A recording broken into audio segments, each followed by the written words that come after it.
let's talk about this. How good is Sark in the portal? This one I had a better grasp on because I do remember some guys early on that we did not hit on at all that were kind of brought in that had high expectations and just, didn't develop at all, or honestly, were never going to develop wherever they went. Yeah. So the 22 class, you hit on the guy that honestly transformed the program, Quinn Ewers. So that's very important.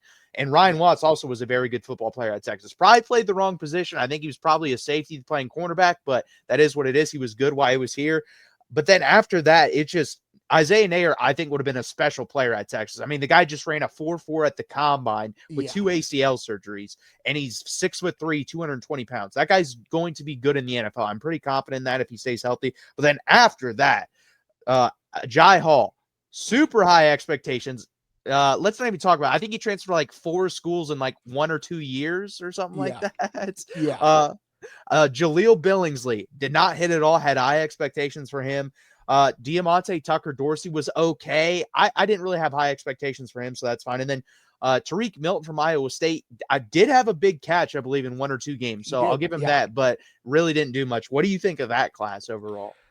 Yeah, I mean, I think the average is floated by the Quinn Ewers of it all. Yeah, I think, having Quinn Ewers in that class covers a lot of the sins in there. Tariq Milton had a couple of big catches. Diamante Tucker Dorsey, I think, ended up having to play more than Texas, than even he probably anticipated. You get a kid from JMU who's coming up effectively like a level in college football. You don't expect them to play a ton, and so he had some opportunities to come in due to injuries and step in. Yeah, Isaiah Nayer, I think if Nayer's knee holds up, then I think we're having a very different conversation about the 22 class, and especially Steve Sarkisian's ability to recruit at wide receiver in the portal, because we're talking about that with the next 2 classes. I think that is Texas has done a good job of targeting the areas that they feel weak at and really having a good set of names that they have relationships with to get folks in. So that 2022 class, it's hard to not rate it highly because Quinn Ewers is the crown jewel of that group and really, again, got Texas to the back status that it's at now. No, 100%. And the 22 recruiting class and the 22 portal class played well. You got your offensive line, and then you got the offensive line to protect the quarterback you just brought in. So overall, I think both those played very well off each other. And like you said, if Quinn Ewers isn't in this class, it's probably like a D class, but it raised it to like a B because of how important he was.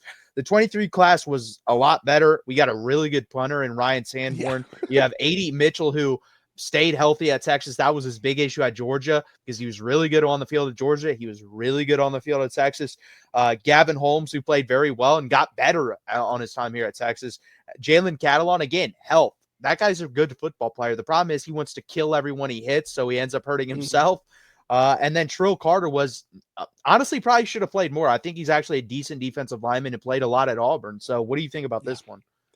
Yeah, I think that class feels like a 5 for 5, maybe a 4.5 for 5, just based upon how Catalon's time in Austin ended. Kind of him getting injured, him getting frustrated, checking out early, maybe a little bit. So I think like early in the season, Catalon was a guy who I was glad that we got him back in Austin. That was a group that I think, again, we saw it. Texas looked at the areas that they were like, we need some help there. They targeted specific guys in the portal, landed specific guys in the portal.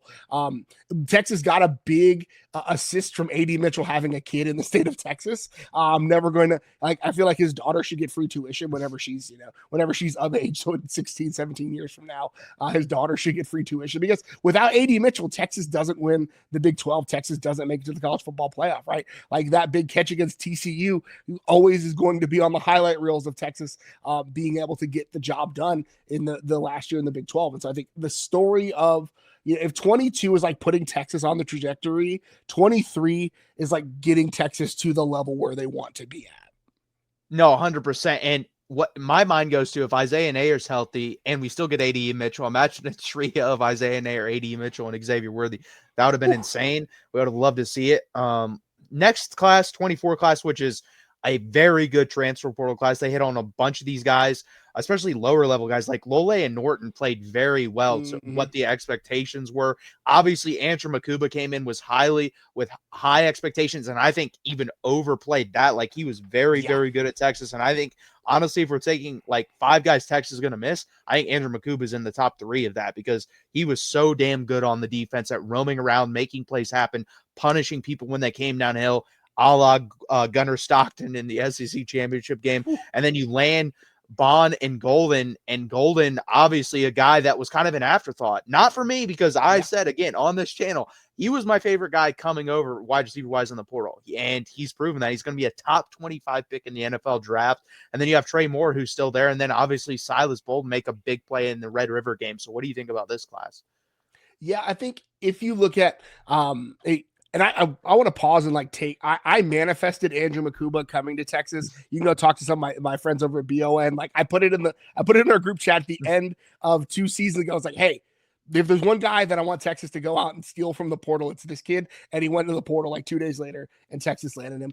That was one of those ones that really killed me, that ended up like in the Austin area leaving. So I'm glad that he got to come back and really rewrite that story for him. But yeah, I think that class, and the guys that hit for Texas in that group are so good that you forget about guys like Kendrick Blackshire, who didn't even make it through the spring, right? Yeah. Or Javion Cole, or like Velton Gardner. They signed him like middle of the season. He never like even suited up, I think, because a weird injury he came to campus with. But that, like Andrew Makuba, like you mentioned, Lole, Bill Norton is a guy who I think was a huge differentiator for Texas. Obviously, Matthew Golden, Silas Bolden is a guy I wish they got involved earlier and more often, because I think we saw the impact that a guy like him can have. Sark does so well with those Swiss Army knife kind of guys. And so I'm just shocked that they didn't get him more involved early. This to me is like an AA plus class. Texas hit where they needed to, and even on they hit so well in the spots that they needed to that you forget that there were some misses in that group. No, 100%. That's what I was thinking too. Like, we need an edge guy. We got Trey Moore, was a really good player. We needed a safety, got Andrew Makuba, really good player. So exactly right. We hit in the exact same places we needed to hit. Kendrick Blackshire really wasn't a must hit. Like, he was going to be like the 3rd or 4th linebacker at best anyway, so that didn't really matter. And then this class, small class, but we'll see what they do. Hero Canoe, Travis Shaw, Brad Spence, Cole Brevard, and Jack Baumeister. I think it's going to be a good class. I think you're going to start to see transfer portal classes meaning less and less, because I think teams have realized, hey, why don't we just keep our best players and prevent them from getting in the transfer portal? You're not going to have guys like an Isaiah Bond transfer from Alabama and Andrew Makuba transfer from Clemson unless they really want to go back home for whatever reason that is, like an A.D. Mitchell for his daughter. That completely makes sense. But if it's a money thing, I don't think you're going to see that anymore, but we'll see what happens going forward in the portal. Yeah, and I think you will see I think guys are going to transfer earlier before they have more tape, and so there's going to be a fewer certain things in the portal, right? They're going to be, like you said, less guys like A.D. Mitchell who have been proven commodities. We're going to see guys like I think of Micah Hudson, right, transferring from Texas Tech, guys like that who were high profile guys a year ago. Oh, it didn't pan out early for me, I'm going to transfer. So you're going to see those will be your big names in the portal moving forward.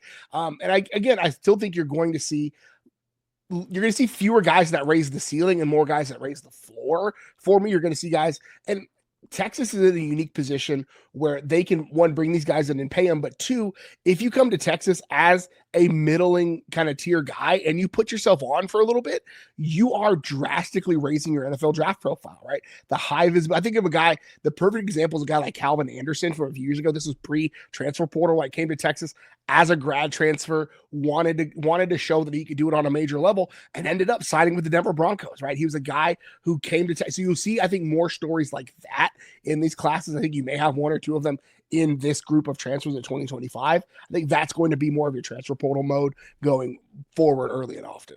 100%. I also think Sark has learned from past mistakes, looking at his recruiting and also his portal classes, of not taking guys that, hey, you know what? They have a really high upside, but they may not have the highest character. I think we've kind of seen that in the 24-25 class for recruiting and portal wise. They don't really take guys like that anymore, like a Jai Hall or anything like that. Those were guys you kind of had to take chances on because the depth was very thin at certain positions. He's not willing to do that anymore, which I 100% agree with. I don't think there's any need to do that. But overall, I think Sark is, like I said, both recruiting and portal, we've gotten better over time, and I expect the best going forward.